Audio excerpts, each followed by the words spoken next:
Hello students, मैं हूं संदीप कुमार और आप देख रहे हैं मेरा YouTube channel study with Sandeep sir. आज के इस वीडियो में मैं लेके आया हूं कक्षा 12वीं इतिहास विषय का चैप्टर 1 ईंटें, मनके तथा अस्थियां, हड़प्पा सभ्यता। इस चैप्टर के जो नोट्स हैं, वेरी इंपॉर्टेंट जो क्विक नोट्स हैं, वो इस वीडियो में हम डिस्कस करेंगे। तो आइए शुरू करते हैं। हड़प्पा सभ्यता, इसका जो काल है वो 2600 ईस्वी पूर्व से 1900 ईस्वी पूर्व है। ये टाइमलाइन दी गई है। तो यहाँ से लगभग शुरू होकर के यहाँ से और ये 1900 ईस्वी पूर्व यानी यहाँ तक, लगभग यहाँ तक ये जो टाइम पीरियड था, तो ये हड़प्पा सभ्यता का काल था। ये टाइमलाइन बनाई गई है। ये ईसा पूर्व और ये ईस्वी सन की बातें हैं। स्मरणीय बिंदु, तो हड़प्पा संस्कृति को सिंधु नदी की घाटी में फैले होने के कारण सिंधु घाटी की सभ्यता भी कहते हैं। पुरातात्विक संस्कृति शब्द का प्रयोग पुरावस्तुओं के एक ऐसे समूह के लिए करते हैं जो एक ही विशिष्ट शैली के होते हैं और सामान्यतः एक ही साथ एक विशेष भौगोलिक क्षेत्र तथा एक ही कालखंड से संबंधित पाए जाते हैं। तो इसको पुरातत्वविद सांस्कृतिक शब्द बोलते हैं इसको। तो ये क्योंकि हड़प्पा सभ्यता जो है एक ही इलाके में पाए गए, एक ही कालखंड के हैं ये, और यहाँ से जो अवशेष मिले उसको उन्होंने हड़प्पा संस्कृति का नाम दिया है या सिंधु घाटी की सभ्यता का नाम दिया है। इस सभ्यता का नामकरण हड़प्पा नामक स्थान जहाँ यह संस्कृति पहली बार खोजी गई थी के नाम पर हड़प्पा संस्कृति किया गया है। और हड़प्पा संस्कृति के दो प्रसिद्ध केंद्र हड़प्पा और मोहनजोदड़ो हैं।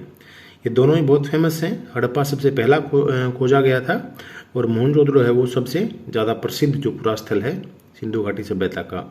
हड़प्पा सभ्यता की खोज की अगर बात करें तो 1921-22 में दयाराम साहनी, राखलदास बनर्जी और सर जॉन मार्शल के नेतृत्व में हुई थी। सबसे पहले दयाराम साहनी के नेतृत्व में हड़प्पा की खुदाई हुई, फिर 1922 में राखलदास बनर्जी के नेतृत्व में मोहनजोदड़ो की खुदाई हुई। और उस समय जो हमारा पुरातात्विक विभाग है उसके जो निदेशक थे वो जॉन मार्शल थे, तो उनके नेतृत्व में ये सारा काम हुआ।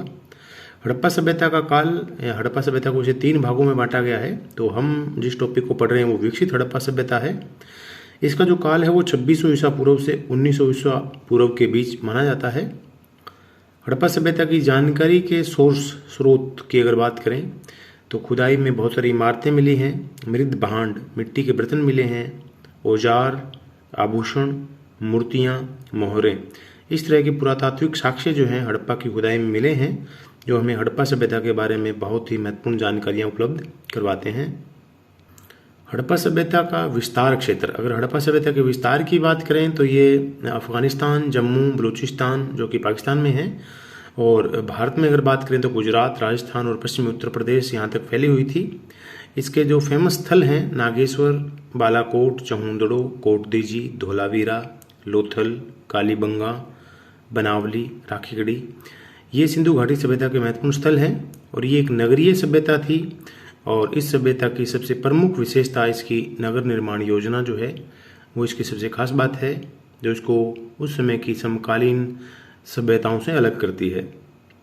हड़प्पा सभ्यता की जब खुदाई की गई तो हड़प्पा सभ्यता की जो बस्तियां थी वो 2 भागों में बंटी होती थी और पुरातत्वविदों ने उसको दुर्ग तथा निचला शहर का नाम दिया है।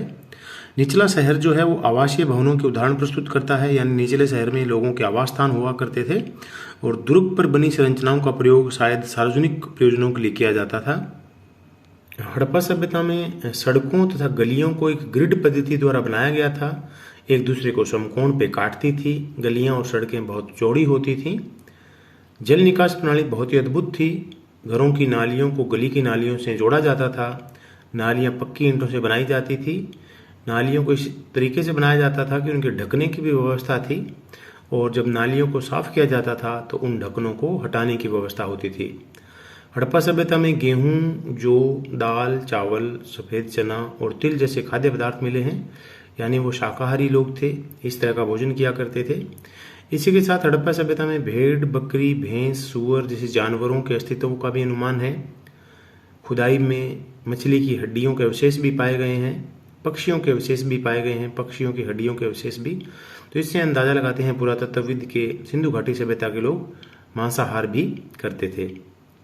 अगर हड़प्पाई लिपि की बात करें तो हड़प्पा में पाई जाने वाली लिपि को अभी तक विद्वान पढ़ नहीं पाए हैं, तो ये हमारे लिए रहस्य है अभी तक। हड़प्पा की लिपि जो है वो दाईं ओर से बाईं ओर लिखी जाती थी और इसमें चिन्हों की संख्या 375 से 400 के बीच थी। हड़प्पा सभ्यता में बाट का प्रयोग संभवतः आभूषणों व मनकों को तोलने के लिए होता था, और जो बाट थे वो चरट नामक पत्थर से बनाए जाते थे। बाटों के निचले मानदंड दवी आधारित थे।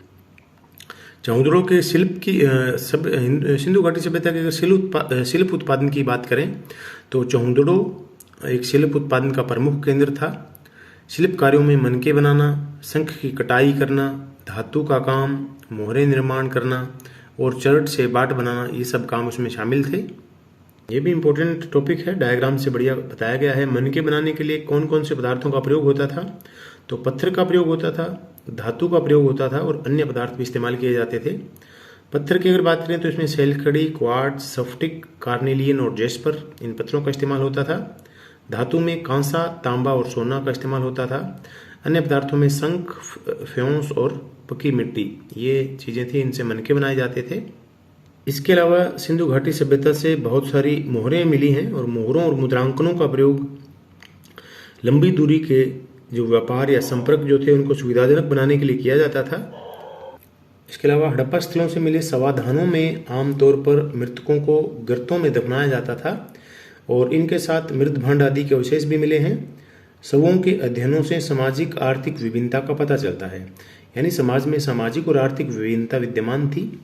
और ये पता कैसे चलता है कि समाधान जो हैं, कब्रें जो हैं, वो अलग अलग प्रकार से बनाई गई हैं, अलग अलग मटेरियल उनमें यूज किया गया है और उनके साथ जो दूसरा सामान मिला है, कीमती चीज़ें, वो कई कब्रों के साथ मिली हैं, कईयों के साथ नहीं मिली हैं।